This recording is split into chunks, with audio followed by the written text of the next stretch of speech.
Hello friends, welcome to my channel enjoy gardening. तो friends, आज मैं आपको ये बताने वाली हूँ कि जब हम नर्सरी से पौधा लाते हैं तो कभी कभी अगले दिन या रिपोर्टिंग करने के बाद या कभी 1 महीने के बाद भी मर जाता है या मुरझा जाता है। तो आज मैं आपको सारे पॉइंट बताऊंगी जिससे आपका पौधा नहीं मरेगा।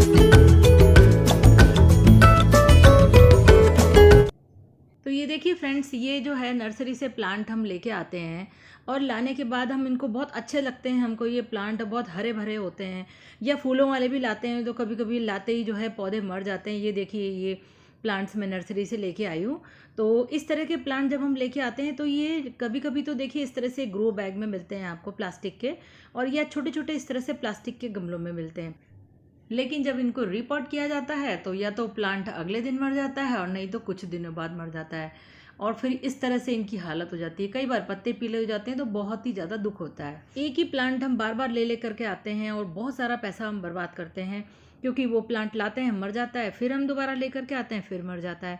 तो आज मैं आपको सारे पॉइंट्स कवर कर रही हूँ कि भाई आपको क्या क्या सावधानी रखनी है। जब भी आप प्लांट लेकर के आएँ, सबसे पहले आप अच्छे से हेल्दी प्लांट देख लें कि उसमें कहीं मेली बग्स तो नहीं लग रहे, कोई इन्फेक्शन तो नहीं है, पत्ते कटे फटे हों, या जो ग्रोइंग बैग जो होता है इस तरह से ग्रो बैग, उसके नीचे से जड़ें नहीं निकलनी चाहिए। और अगर निकल रही हों तो ध्यान रखें नर्सरी वाले उसको खींच के तोड़ के ना दें, बिल्कुल जड़ें टूट जाती है ना। तो प्लांट घर लाने के बाद जो है रीपॉटिंग करते हैं हम तो वो मर जाता है। नेक्स्ट पॉइंट ये आता है कि आप जो प्लांट लेके आए उसको 7 दिनों से पहले पहले रीपॉटिंग बिल्कुल ना करें, उसको अपने घर के माहौल में एडजस्ट होने दें, और उसको लाने के बाद काफ़ी सारे प्लांट्स के ग्रुप के बीच में रख दें। चाहे सर्दी हो चाहे गर्मी हो, या फूलों वाला पौधा है तो भी आपको क्या ध्यान रखना है, धूप में बिल्कुल भी नहीं रखना है। हर तरह का प्लांट जो भी हो छाया में ही रखना है। नेक्स्ट पॉइंट ये है कि आप गमले का चयन थोड़ा सा ठीक से करें। छोटा गमला है, पौधा लेके आए हैं तो छोटे गमले में लगाएं। मीडियम साइज़ का थोड़ा सा लगभग 8-9 इंच के गमले में आप लगा सकते हैं। तो उससे क्या होगा कि प्लांट आपका नहीं मरेगा। होता क्या है कि हम छोटा पौधा लेकर के आते हैं, बड़े गमले में लगा देते हैं ये सोच के कि ये धीरे धीरे करके बड़ा होगा तो हमें जो है इससे क्या होगा कि रीपॉटिंग नहीं करनी पड़ेगी। नहीं, ऐसा नहीं है। आप भले ही 2 साल बाद रीपॉटिंग कर दीजिए, पर जो है 8-9 इंच का गमले में लगाएं बड़ा पौधा। अब नेक्स्ट पॉइंट आता है कि जब आप गमले में लगा रहे हैं पौधा, तो ये जो ग्रो बैग वाले जो प्लांट होते हैं उसको धीरे से आप ऐसे ब्लेड से निकाल लीजिए। प्लांट को बाहर खींच के नहीं निकालना है, इससे जड़ें टूट जाती हैं। देखिए, जड़ें बहुत नाजुक होती हैं। इसकी जड़ें थोड़ी मीडियम साइज़ की हैं, थोड़ी सी मोटी हैं, लेकिन आपको इसका जो रूट बॉल है इसको छेड़ना नहीं है बिल्कुल भी। मतलब जड़ें टूटती हैं थोड़ा सा तो क्या होता है, प्लांट जल्दी मर जाता है। बस मिट्टी को हल्का सा इस तरह से लूज़ कर दीजिए, ढीला कर दीजिए थोड़ा सा, ज़्यादा इसको बिल्कुल नहीं छेड़ना है। रूट बॉल टूट जाता है तो दिक्कत आती है। एक तो नेक्स्ट पॉइंट और ये आता है कि कभी कभी प्लांट जो है काली मिट्टी के अंदर आता है, तो उसको आप इस तरह से मिट्टी को लूज़ करके निकालें नहीं। वो प्लांट में जड़ें बहुत चिपकी हुई होती हैं। तो काली मिट्टी आपको हटानी है तो एक बर्तन में पानी लीजिए आप, और उस पानी भरे बर्तन में वो जो प्लांट आप लेकर के आए हैं उसको 5-6 घंटे के लिए इस तरह से डुबा दीजिए। तो मिट्टी अपने आप छूट जाएगी और जड़ें अपने आप निकल जाएंगी। फिर आप उसको रीपॉटिंग करें, क्योंकि काली मिट्टी के अंदर क्या होता है, प्लांट की जड़ें जो है ना चिपकी होती हैं। अगर हम निकालेंगे तो ये बारीक बारीक जड़ें टूट जाएंगी। नेक्स्ट पॉइंट आता है कि ड्रेनेज होल आपको बिल्कुल परफेक्ट बनाना है। जैसे इसमें मैंने ये प्लास्टिक का गमला लिया है, इसमें काफ़ी सारे ड्रेनेज होल आते हैं, पर नहीं आते हैं तो आपको बनाने हैं। तो मैंने 2-3 तो छोटे छोटे बना दिए हैं, एक बड़ा बना दिया है, ताकि जो है छोटे छोटे पे मैं कोई पत्थर या कुछ भी नहीं रखूँगी, और बड़े वाले पे मैं इस तरह से कपड़े का टुकड़ा रख दूँगी, ताकि मिट्टी भी बाहर नहीं आए और पानी आराम से इसमें से बाहर आ जाए। जिस दिन आप प्लांट लाएं तो उसको 1 वीक तक आपको वैसे भी रीपॉट नहीं करना है, तो आप उसी दिन पॉटिंग मिक्स बना के रख लें। और ये पुरानी मिट्टी बिल्कुल भी काम में नहीं लें। बहुत पुरानी मिट्टी में कभी कभी क्या होता है कि फंगल जो है उसमें अटैक कर चुका होता है, तो प्लांट को वो मार देता है और हमें पता नहीं चलता है कि प्लांट क्यों मरा। अब बिना रूट बॉल डिस्टर्ब किए आप प्लांट को बिल्कुल ऐसे ही लगा दीजिए। स्पेशली जब आप बिगनर्स हैं, आप जो है अभी अभी गार्डनिंग आपने शुरू की है, तो बस उसको ऐसे कैसे लगा दीजिए और मिट्टी भर दीजिए फ्रेश वाली जो हमने बना के रखी, और पानी दे दीजिए अच्छे से पहली बार में, ताकि पानी जो है नीचे से निकल जाएगा। फिर आपको ध्यान रखना है पानी ज़रूरत हो उतना ही दें। हमें लगता है नर्सरी से प्लांट लाए हैं, मुरझा रहा है तो हम उसमें पानी दे देते हैं, फिर अगले दिन पानी देते हैं ये सोच करके कि ये इसकी पत्तियां खिल जाएंगी। लेकिन ऐसा बिल्कुल नहीं करना है। आप अपनी फिंगर को जो है डाल के देखिए ऐसे मिट्टी के अंदर 1 इंच तक, अगर आपको लगता है कि सूख गई है तभी आप इसमें पानी दें, क्योंकि ज़्यादातर प्लांट नर्सरी से लाने के बाद ओवर वाटरिंग की वजह से ख़राब हो जाते हैं।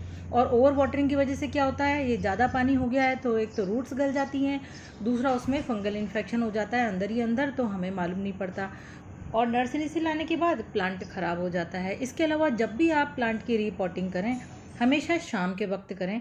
उससे क्या होता है कि रात भर में प्लांट उस नई मिट्टी के साथ एडजस्ट हो जाता है, और वैसे भी नई पत्ती निकलने में, नई ब्रांचेस निकलने में प्लांट को कम से कम 1-1.5 महीना लगता है, तब जाकर के वो नई मिट्टी में अपने आप को एडजस्ट कर पाता है।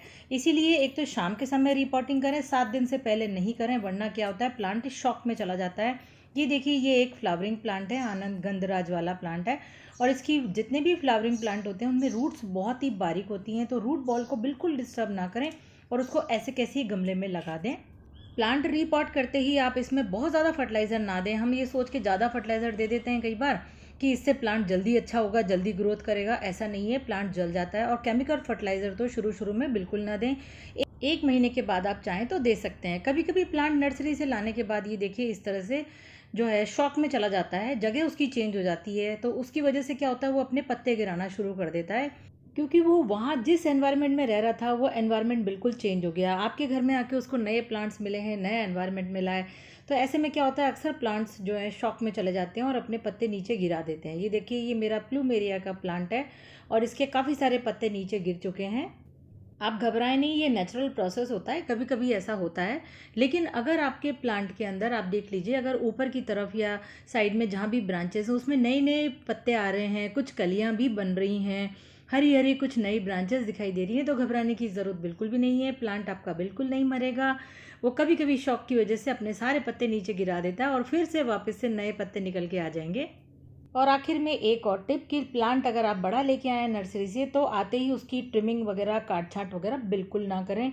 उसको अभी लगे रहने दें, कम से कम 1-1.5 महीना उसके बाद आप उसकी ट्रिमिंग या शेप में लाना चाहें तो शेप में ला सकते हैं। तो प्लांट आपके बिल्कुल इसी तरह से हेल्दी बने रहेंगे और नर्सरी से लाने के बाद बिल्कुल भी नहीं मरेंगे। कभी कभी होता भी है, हम बहुत सारी चीज़ों का ध्यान नहीं रख पाते हैं, तो प्लांट नर्सरी से लाने के बाद मर जाता है।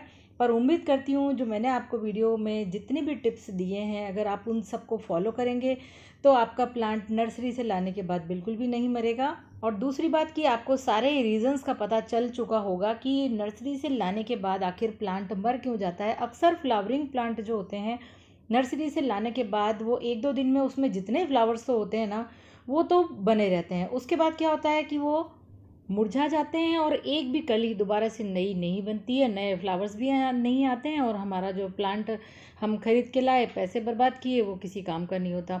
तो सबसे बड़ा इसका रीज़न ये होता है फ्लावरिंग प्लांट का, तो कि उसकी जो जड़ें मैंने आपको जैसे वीडियो के शुरुआत में बताई बहुत नाजुक और बहुत पतली होती हैं। हम उसको डिस्टर्ब कर देते हैं रूट बॉल को, और वो टूट जाती हैं, और इसीलिए 1-2 दिन के बाद ही हमारा प्लांट जो है ख़राब हो जाता है।